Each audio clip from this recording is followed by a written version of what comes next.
Yo, what is going on, everybody? Welcome back into another video. Lately, a ton of people have been asking me about what my settings are for the new skate game. So in this video, I'm just going to be going over my controller settings, my controller keybinds, my skate avatar. I'm going to be going over my camera settings and my advanced camera settings. I'll go over some additional settings in the video that I think are more personal preference, and you can turn on if you'd like to have them turned on. You don't have to if you don't want to, but consider turning them on if I go over them in the video. I have them on for my personal preference. The first thing and the most important thing that I do want to talk about is the controller settings and how you have it set up. If you don't know how to get to the controller settings, you're just going to click start, click X or square, click settings, going over to gameplay, and this is going to land you in the control setting. Out of streamline, classic, and experience, I play on classic. I play regular stance with 100 flick and sensitivity. I don't use forward to push. I don't use forward to pump. I don't use back to break. I do have hold fakie stance on. This setting is default here. This setting should also be default as well. A thing that is important, I have swap X and A swapped because I push with A. So a lot of my grab tricks, instead of them being X, they're A, they're just swapped. But I've swapped X and A while on board the same because when I'm sprinting, I still click X. It just makes more sense in my head for that. For climbing, it's A. Jump button on release, I have off. I'm not really too sure what the difference between that is. And then over here in the assists, this is part of the control settings. I have my grind assist at 0. I have my vert pump assist at 60. I have my allowed fall height at 2. My friendly or wipeout thresholds on. Minimum pop height at 100. All the time, I always keep that at 100 no matter what. So many times I'll try to ollie or do a flip trick up onto like a little ledge, and I swear my board just clips it every single time. It used to be worse when the game was in its earlier stages, but as the game's developed, it's became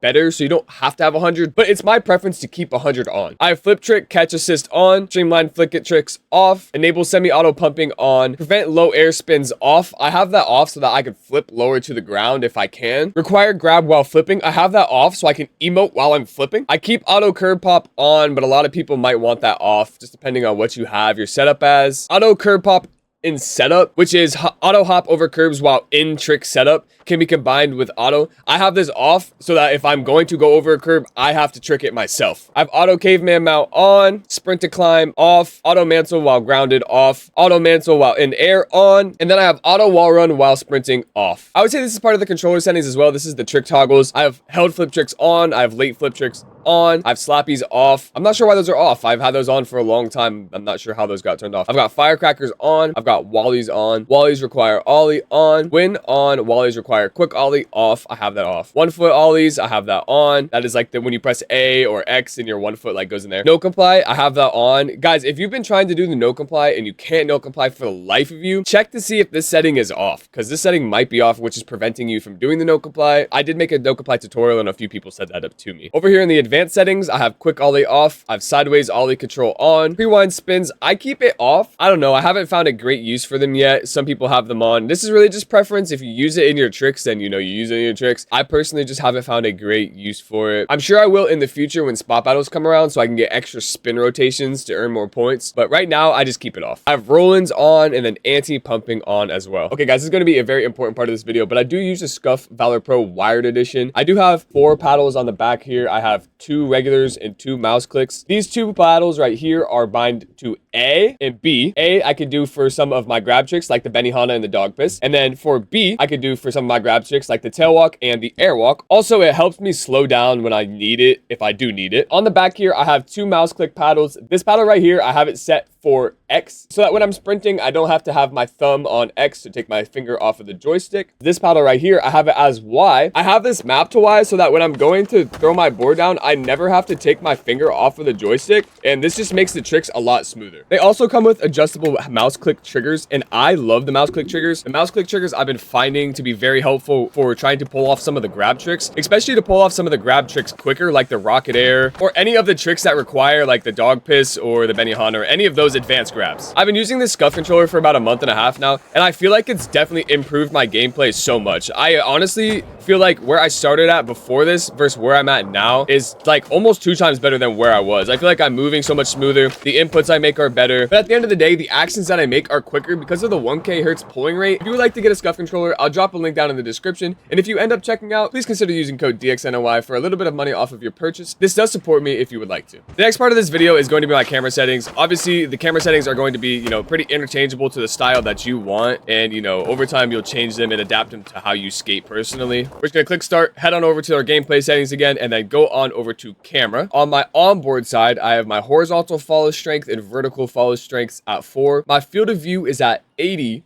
And importantly, I keep maintain camera distance off. This will keep you from the camera going in and out when you go up verts or when you ride past something. It's definitely something you want to test. Just turn it on, turn it off, see what you like. For me, I like it off. I've had this setting off since I started playing the game. I've onboard camera offset also at 4, and then my camera framing is on low, but I switch between low and high view. If I'm in high view, I actually like 80 FOV a little bit better, so keep that in mind. For my offboard camera, I have horizontal sensitivity at 65 and vertical sensitivity at 65. For offboard camera, I have my horizontal and vertical sensitivities at 65, my horizontal and vertical follow strengths at 4, my field of view at 80, maintain camera distance off, my offboard default pitch at -12, and then these two off. Keep in mind that there is an advanced camera settings tab. Switch side controls, I have it disabled. Enable side switching, I have enabled. Camera height control is enabled. If you don't want to swap between low and high, disable this setting and you'll be good for that one. Camera reset controls, I have that one disabled. What is happening below me right now? Oh my gosh. These next 3 settings are going to be for overall smoothness. You can turn them on or off depending on what you like. I personally like them off. I think the game looks better like this. But I have my camera shake intensity off. I have high speed effects off. And I have my camera shake intensity for offboard VFX also off. So this is like whenever you crash into something or run into something or when you're going super fast, it just keeps the game smooth, not a bunch of extra motion in your face. For onboard follow camera, I have drop off pitch predicted enabled, collision horizontal offset at 6, onboard camera follow at low speed on, auto follow cooldown at 3, follow dead zone at default, offboard slope pitch adjustment on, reactive follow when aligned on, camera move stops auto follow on, auto follow cooldown 1, horizontal and vertical follow strengths on 5 for climbing, enable climbing auto follow enabled, and camera move stops auto follow on. I haven't really messed with any of the bottom settings a lot, so if you guys have, consider letting me know what they did for you. I need to do some testing on my own. For what I'm running right now, these are the practical settings, these are my controller settings, and these are my camera settings. There are a few general settings that I like to have. If you want your game to look clean with no name tags around the screen, you can turn your name tags off. If you don't have your score ticker showing up in the bottom left, or if you want it gone, you can turn this on or off. If you want your D-pad on HUD visible, which is this little D-pad here in the bottom left, you can turn that one on or off. You can turn the flick it visualizer on or off, which is like the little visual thing, that's this little circle that shows you what trick you're doing. Gotcha. 2, that's no self-serve. I got my 2. Thank you. Radio menu control style, I have on release to send. Invert session marker controls, I have off. Enable session marker undo, I have on. Session marker undo distance. I'm not sure if you guys know, but this is the distance required in meters to prompt a session marker undo. So if I was to go here and then go like 300 meters away, and I wanted to go back to the farthest position that I was last reset at, I could reset to that. Then if I wanted to reset again to the position that I was just at, I could reset back to that position. But you have to be over 70 meters for that to happen. If I'm under 70 meters and I go to a distance and I reset myself, I'm gonna go here. And if I reset myself again, I'm gonna stay here. I won't go back. That's what that is. I have release notes on boot on, pedestrians off, traffic off. I love keeping these off unless, you want the cars there. I keep the cars off, but I've seen some funny car interactions where cars just zoom right across the road. So for social, I keep crossplay on because it doesn't matter. I have allow spectate on. I have allow teleport on. Quick gesture, I keep that on. So all I have to do is press my LB button or L1 just to emote. It does your recent emote that you've done. And then character gesture sound effects, I keep them on. You can turn them off if you don't want to hear it, but it is what it is.